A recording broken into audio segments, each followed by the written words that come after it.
मदद पाकर भावुक हुआ तालिबान ने रोते हुए मोदी को कहा शुक्रिया। लेकिन भारत की मदद पाकिस्तान को रास नहीं आई।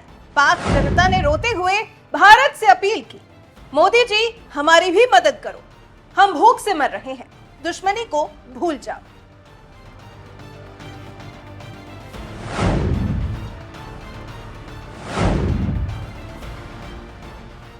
जब से तालिबान बना है तभी से भारत अफगानिस्तान की दवा, गेहूं के साथ ही साथ पैसे से भी मदद कर रहा है। इसके साथ ही साथ जब भारत का 2023 का बजट पेश हुआ तो भारत ने 200 करोड़ रुपए की मदद की घोषणा की, जिसे देखकर पाकिस्तान रोने लगा और पाक जनता कहने लगी कि मोदी जी हम भी भूख से मर रहे हैं, आप हमारी मदद करें। लेकिन भारत मदद करे तो कैसे करे, क्योंकि पाक आर्मी और सरकार दुश्मनी जो निभा रही है। अब एक बार फिर भारत ने तालिबान को गेहूं की खेप भेजी है और मदद का ऐलान किया है। इसको देखकर पाकिस्तान खून के आंसू रो रहा है। एक रिपोर्ट के मुताबिक भारत ने एक बार फिर चाबहार बंदरगाह के जरिए अफगानिस्तान को मदद करने का ऐलान किया है। इस बंदरगाह का इस्तेमाल पहले भी तालिबान को सहायता भेजने के लिए किया गया है, लेकिन तालिबान के कब्जे के बाद ये पहली बार होगा जब भारत इस रास्ते से मदद भेजेगा। भारत के इस फैसले का तालिबान ने दिल से स्वागत किया है। भारत के ऐलान के बाद तालिबान ने कहा है कि इस तरह के कदम दोनों देशों के बीच विश्वास को और बढ़ाएंगे। खबरों की माने तो अफगान जनता को लेकर भारत ने 20,000 मीट्रिक टन गेहूं की डिलीवरी करने का फैसला किया है। भारत ने इस मदद को लेकर कहा है कि अभी अफगानिस्तान में मानवीय संकट है। इस स्थिति को दूर करने के लिए भारत चाबहार पोर्ट के माध्यम से अफगानी लोगों के लिए गेहूं भेजेगा। जानकारी देते चले कि भारत ने साल 2020 में अफगानिस्तान को मानवीय सहायता के रूप में 75,000 मीट्रिक टन गेहूं चाबहार बंदरगाह के जरिए भेजे थे। भारत की ओर से मिलने वाली ये सहायता बड़े पैमाने पर अफगानिस्तान में लोगों की मदद करेगी। वहीं मदद से गदगद तालिबान ने भारत के इस फैसले का दिल से स्वागत किया है। मीडिया रिपोर्ट्स की माने तो तालिबान की ओर से सुहेल शाहीन ने कहा है कि हम चाबहार पोर्ट के माध्यम से अफगानी लोगों के लिए 20,000 मीट्रिक टन गेहूं की डिलीवरी की प्रशंसा करते हैं। इस तरह के मानवीय कदम से दोनों देशों में दोस्ती और गहरी होगी, जिससे आपसी सकारात्मक संबंध बनेंगे।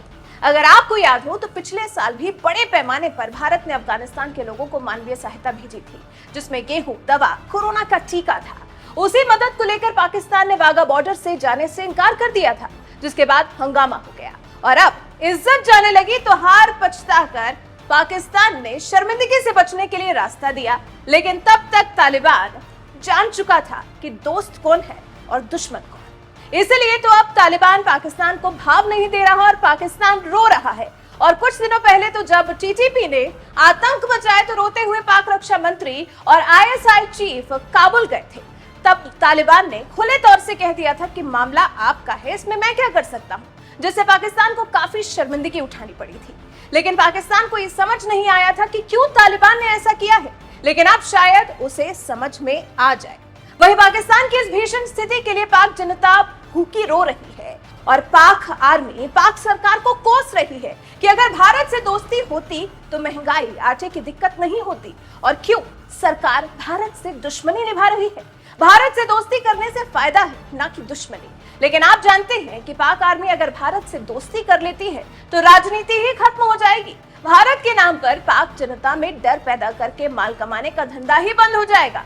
इसके साथ ही साथ भारत की बात को मानना भी पड़ेगा और आतंकी शिविर और आतंकियों पर कार्रवाई करनी होगी, जो कि पाक आर्मी कभी नहीं करना चाहेगी, क्योंकि पिछले 70 साल से पाक आर्मी ने भारत के खिलाफ ही राजनीति की है और उसी का नतीजा है कि आज पाक जनता रो रही है। क्योंकि भारत की दुश्मनी में पाकिस्तान इतना नीचे गिर गया है कि अब दुनिया पाकिस्तान को नहीं पूछ रही।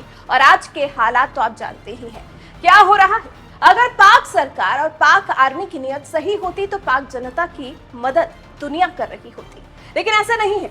देखना होगा कि आगे पाक जनता की बात मानी जाती है या नहीं, या फिर इसी तरह पाक आर्मी की राजनीति चलती रहती है।